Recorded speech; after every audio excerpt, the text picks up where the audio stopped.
Father, is it over? At long last. No king rules forever, my son. I see. Only darkness before me. Blizzard Entertainment, founded in February 1991 by Alan Adam, Michael Morhaime, and Frank Pierce, merged with Activision in July 2008, and has been a titan in gaming entertainment ever since, paving the roads for many MMOs after it. Now, it hasn't been a smooth ride, to say the least. In fact, dare I say a bumpy ride, a very bumpy ride, with controversy after controversy after controversy. But what's a $62 billion company without a few controversies, am I right? Everyone loves a good controversy, right? Right? Or well, maybe not these. Some of them get pretty nasty, and I mean literally. In this video, I'm going to detail Blizzard's top 10 controversies in no particular order, so let's go. Privacy and Real ID. The Blizzard forums are an amazing place. You can really see all walks of life there. Whining, trolls, and even people genuinely interested in the game. You know what would make the WoW forums an even better place? If we could use our real names on them. You know, instead of our character names as aliases to hide our identity. Nothing could possibly go wrong, you know, there. Well, that's the mindset Blizzard had on July 6th of 2010. Blizzard announced that they were changing the way their forums worked, so it would require you to use your real name. You can imagine the feedback that players had. It even got some media attention, with some media outlets referring to it as foolhardy and an epic fail. Now, it doesn't stop there. There was one Blizzard employee that took it upon himself to post his real name on the forums and said that there was no risk to players. Well, within 5 minutes, players found this guy's phone number, home address, photographs of him, and much more. Now, the arguments could be made that a change to the forums like this could be a benefit because it may reduce the number of trolls out there, since they would have to use their actual name. But the negatives outweigh the positives greatly. This could open people up to stalking, verbal harassment, employment issues, because just a single Google search of someone's name would bring them to the Warcraft forums and posts of this individual. You don't want your employer seeing you whine on some gaming forum site about how god-awful your class is and that the leadership of this so-called company, Blizzard, is incompetent. Now, Blizzard initially responded to these, stating that it would not be retroactive. Your constant moaning from a year ago about Invincible not dropping won't reveal your true identity, don't worry. You just have to worry about your posts going forward. This of course didn't help the cause, so Michael Morhaime, the president of Blizzard at the time, issued a statement rescinding these changes to the forums. Nostalrius. Nostalrius was a Blizz-like private server that launched on February 28th, 2015, and ran on patch 1.12, which was the final patch of vanilla.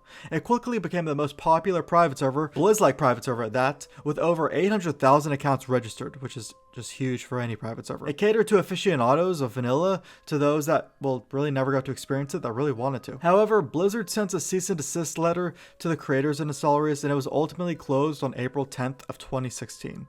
This led to outcries all over the internet, with even journalists picking it up. This also led to constant DDoS attacks on the World of Warcraft servers, leaving the game unplayable for over a day. After Nostalrius got shut down, the discussion on players wanting legacy servers just got real. A Change.org petition reached 280,000 signatures for Blizzard to hear their calls on legacy servers, with Mark Curran, one of the original designers of WoW, leading this charge. Now, it wasn't until April 25th of 2016 for J. Allen Brack to make a comment about the possibility of pristine realms, as he called it. You know, J. Allen Brack, the same guy who said this. Have you ever thought about adding servers for previous expansions as they were then? No. And by the way, you don't want to do that either. You think you do, but you don't. Remember when you had to like spam cities and say, need a tank, need a tank, need a tank during the Burning Crusade days? You don't remember that because now you just push a button that says go to the dungeon. You don't want to do that. Fans of World of Warcraft. Blizzard actually invited the Nostalrius team to Blizzard HQ to talk about legacy servers, and they brought an 80-page post-mortem document which sealed the development of Nostalrius. Now, after this meeting, there was no talks about legacy servers from Blizzard, and they actually did not respond to any communications from the Nostalrius team. J. Allen Brack even stated that they would not mention vanilla servers at the 2016 BlizzCon. So, Nostalrius took it upon themselves to re-release their servers in December 17th, 2016 under the new name Elysium Project, this time being hosted in Russia. A year later, in October of 2017, the Elysium servers were taken offline once more since it was revealed that some of the staff was involved in gold selling and character manipulation. But they returned a month later under the new name Elysium Project Nighthaven. And then finally, on November 3rd of 2017, Blizzard announced World of Warcraft Classic at BlizzCon. Blitzchung and the Hong Kong protests. In 2019, there were many protests that happened throughout Hong Kong. These protests were sparked from an extradition bill which allowed for criminal suspects in Hong Kong to be extradited to China under certain circumstances. The general populace of Hong Kong opposed this bill as it would lead to unfair and violent treatment of the people of Hong Kong. It was also argued that this bill would give China greater influence over Hong Kong. These demonstrations went for over a year, ultimately ending with the leader Carrie Lam eventually stating that the bill would be suspended indefinitely. However, while these protests were going on, in October of 2019, Hearthstone Grandmasters was streamed in Taiwan. One of the players, Ni Wai Chung, who went by Blitzchung, said in an interview, "Liberate Hong Kong, revolution of our age." Then you can see the two casters duck their heads because they just knew that they were about to get in trouble. Shortly after this, Blitzchung was disqualified and forfeited his prize winnings, which was roughly 10,000 USD. He was then banned for 1 year because of this, and the two casters were promptly fired. Now, Blizzard justified this ban referencing their Grandmaster Tournament rules, which prevents players from anything that brings themselves into public disrepute, offends a portion or group of the public, or otherwise damages Blizzard's image, including losing all the sweet business that China offers up. I may have added that last part. Now, many Hearthstone players, as well as Blizzard employees and gamers in general, had their own protests as they felt that Blizzard was caving into censorship from the Chinese government. Several US lawmakers chimed in fearing that Blizzard was allowing China to dictate how they handled speech. Ultimately, on October 11th, 2019, J. Allen Brack, current president of Blizzard at the time, apologized for the handling of the situation and reduced the ban of Blitzchung and the two casters to 6 months, which was just so nice of them. Warden. Now, Warden is an anti-cheating tool that is integrated in Blizzard games like Diablo 2, StarCraft, Warcraft 3, and even World of Warcraft. While the game is running, Warden uses API function calls to collect data on any open program that a user has on their computer and sends it to Blizzard as a hash value to then be compared to cheating programs. It almost sounds like spyware in a way. Any email, program, web browser, it would know what you were looking at when you were looking at it, from work emails to social security numbers. Included with Warden was a malware detector that could detect any keylogger that watches your login screen. Now, if keylogger was detected and it matched a keylogger file that Blizzard had in their files, then it would give the player a warning stating that their system had been infected. Now, some keyloggers are proactive enough to shut down anti-malware programs, therefore it would shut down Warden, which would cause WoW to crash. The Electronic Frontier Foundation, along with other groups, have labeled Warden as spyware, but Blizzard has said that Warden doesn't gather any personally identifiable information, just the account that's being used. What makes this more of a controversy is the fact that Blizzard has been sued over this.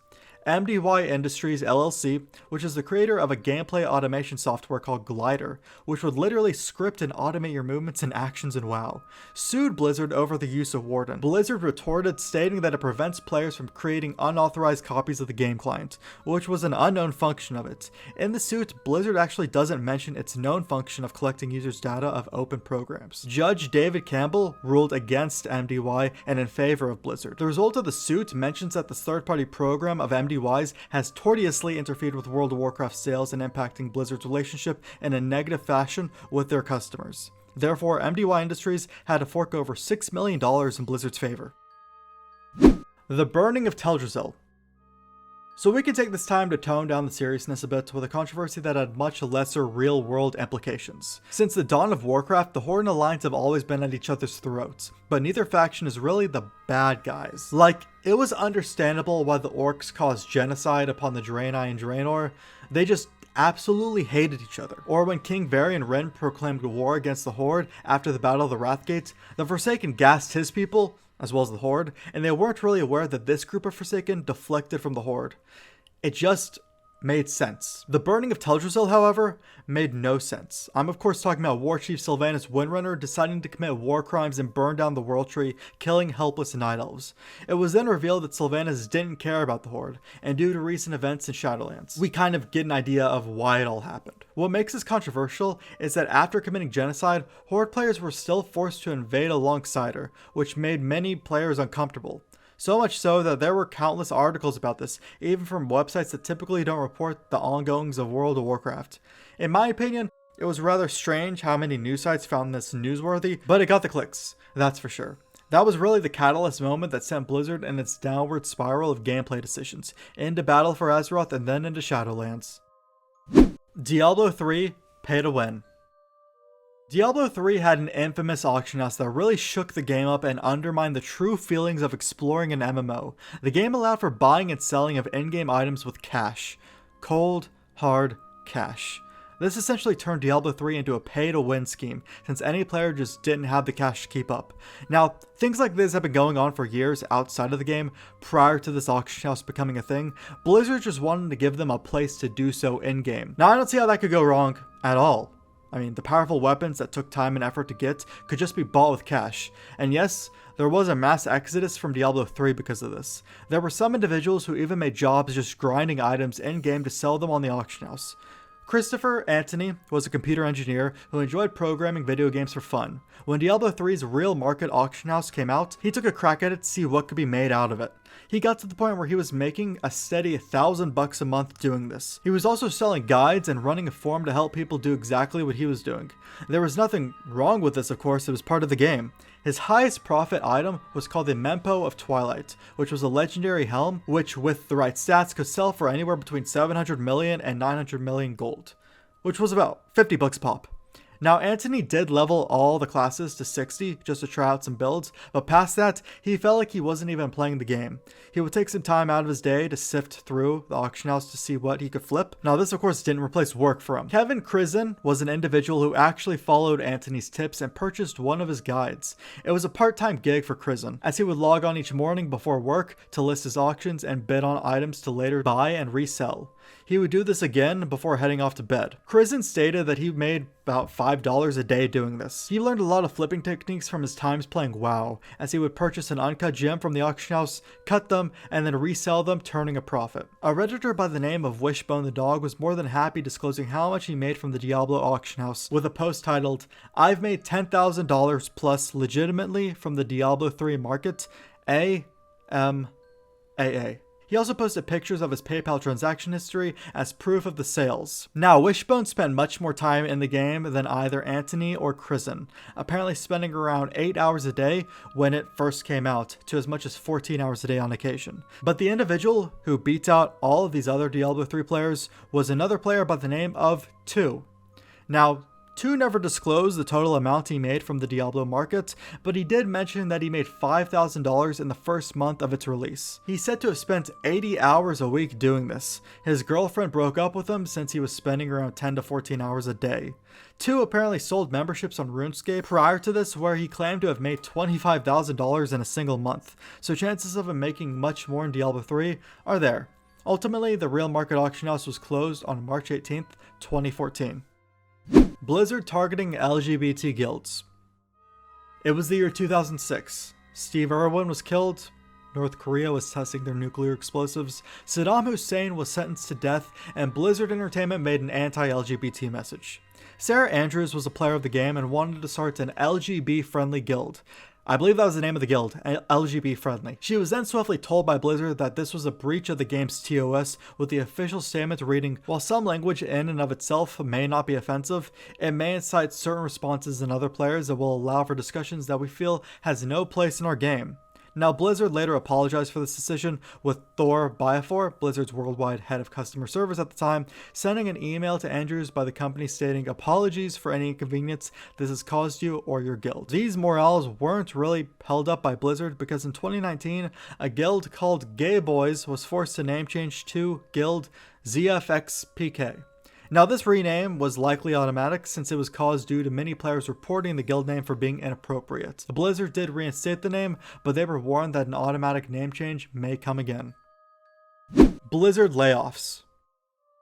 In February of 2019, Activision Blizzard celebrated its record year of profits by laying off 800 members, which took morale around the workplace to an all-time low.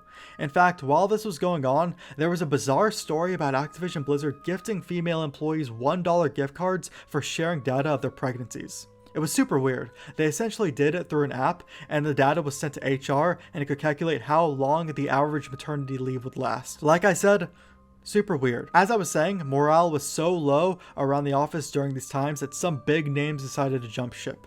Kim Phan, who is the global product director of Blizzard Esports, left the company after 13 years.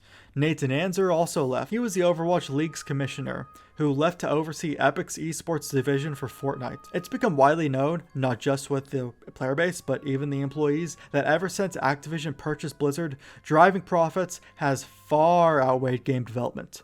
But don't worry, CEO of Activision Bobby Kotick still receives a really nice fat paycheck. Now, fast forward to 2021, Activision Blizzard laid off around 190 of its employees. 50 of these employees did work in the esports division, and Activision did state that this was in part due to the pandemic. But don't worry, each member that was laid off got a sweet bonus of a $200 Battle.net Balance gift card. So thank God I might not be able to feed my family anymore, but at least I can buy your stupid store mounts. Burning Crusade removing /spit. This one's a little lighthearted, but it sounds exactly of what it is. You can no longer /spit on players in Burning Crusade Classic. You can still spit on the ground, however. This is Blizzard's efforts in combating online harassment while they have a devastating sexual harassment lawsuit going on, and I'll be talking about that in a minute. This change was likely due to people typing /spit on players they saw riding the reawakened Phase Hunter mount, which was given to players who purchased the deluxe version of BC Classic, and it became a store mount. There was even an add-on developed that would actually automatically spit on players that came near you that was riding the mount. The reason I'm talking about here is because multiple media outlets have decided to make articles on it due to the hot water that Blizz is in currently. This story wouldn't even be that big of a deal if it was done at a different time. I mean, yeah, the change is dumb, but Blizzard has a major lawsuit going on right now as of making this video. Like I said, I'll talk about that in a minute. And to combat harassment, this is what they choose to do. A large amount of players are doing a mass exodus specifically because of these store mounts, and this is what Blizzard comes up with. I mean, I guess women might be getting sexually harassed at Blizzard, but at least I can buy my store mounts in peace, am I right? The sexual harassment lawsuit. Oh man, where do I even start? Well, we can start with, on July 20th, 2021, it was revealed that the California Department of Fair Employment and Housing, which is one of the state agencies of California, filed a lawsuit against Blizzard following a 2-year investigation that alleged frat boy culture within the company where female employees were subject to sexual harassment. The suit claims that females at every level in the company were subject to this, and Blizzard's leadership failed to address any of the issues preventing it from the workplace. Just to go over a few items that the suit alleges, it states that this frat boy culture involved male employees drinking copious amounts of alcohol and crawled around the cubicles engaging in inappropriate behavior towards the female employees. Also, sometimes employees would just waltz right into the breastfeeding room because there was apparently no way to lock it. The suit also mentions Alex Afrasiabi multiple times as a sexual deviant towards female coworkers. Longtime players of WoW most likely know of Afrasiabi since he was the original WoW quest designer. There was a mention of J. Allen Brack pulling Afrasiabi aside at one point when he was being touchy with female employees, and pretty much just gave him a slap on the wrist. There was also mention of this Cosby suite, along with some leaked texts between Afrasiabi and others. You can feel free to read them if you'd like. The lawsuit also has some really awful stuff in it. One excerpt mentions a woman committing suicide. You can read it if you'd like, but yeah, it's some really horrible stuff. Following the initial announcement of the lawsuit on July 21st, Activision Blizzard released a statement which was heavily criticized. The statement says that the DFVH includes distorted and, in many cases, false descriptions of Blizzard's past. Then it goes on to say that they've been extremely cooperative with the DFVH through their investigation, but that they refuse to inform us of what issues they perceived. Activision Blizzard took it a step further by claiming that the DFVH rushed to file an inaccurate complaint. There was then a response that was signed by over 2,000 former and current employees of Activision Blizzard, stating that the response was abhorrent and insulting. On July 22nd, an email was leaked from J. Allen Brack to Blizzard addressing the lawsuit. In the email, he does state that the reported behavior is unacceptable and promised to discuss issues with employees moving forward. Brack said that I disdain bro culture and have spent my career fighting against it. Now, another issue that happened on July 22nd was a top executive with Activision, Fran Townsend, sent an internal email to Blizzard employees.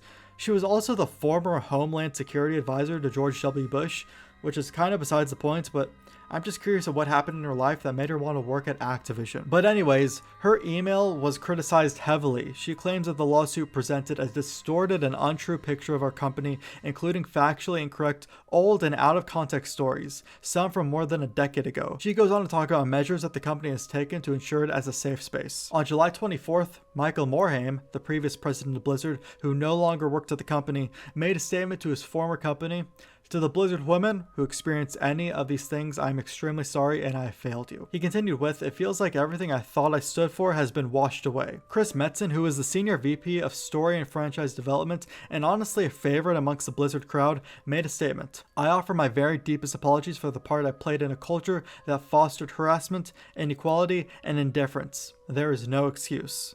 On July 25th, senior system designer of World of Warcraft, Jeff Hamilton, shared his thoughts with those affected in the suit, but also mentioned that there was almost no work being done on the game due to the suit. On July 27th, the World of Warcraft team made a statement saying that they will remove inappropriate references from the game. It wasn't exactly clear what this meant, but there are multiple NPCs in the game referencing Alex Afrasiabi, which has since been changed. On this day as well, Bobby Kotick, the CEO of Activision Blizzard, issued a response stating that the initial company statement was tone deaf. Kotick said that the company would investigate every claim of harassment while offering listening sessions to those affected. From July 27th to July 28th, Activision employees staged a walkout and Blizzard confirmed that any employee would be offered paid time off who wished to participate. On July 29th, it was confirmed that Alex Afrasiabi was fired from Blizzard in 2020 due to misconduct of employees. And then on August 3rd, while I'm writing the script as a matter of fact, Blizzard president J. Allen Brack stepped down as president of Blizzard. He didn't just step down, he full-on left the company. The new co-leaders of Blizzard will be Jen O'Neill and Mike Ybarra. O'Neill joined Blizzard in January of 2021 after leading Vicarious Visions. Vicarious Visions actually merged with Blizzard at this time, and Ybarra has been with Blizzard since 2019 after leaving Xbox as an executive. One thing I will say about this Ybarra guy is that he's actually a hardcore WoW player. Dude's timed plus 20s of all the Mythic Pluses in the first week of the Sanctum Domination raid being out.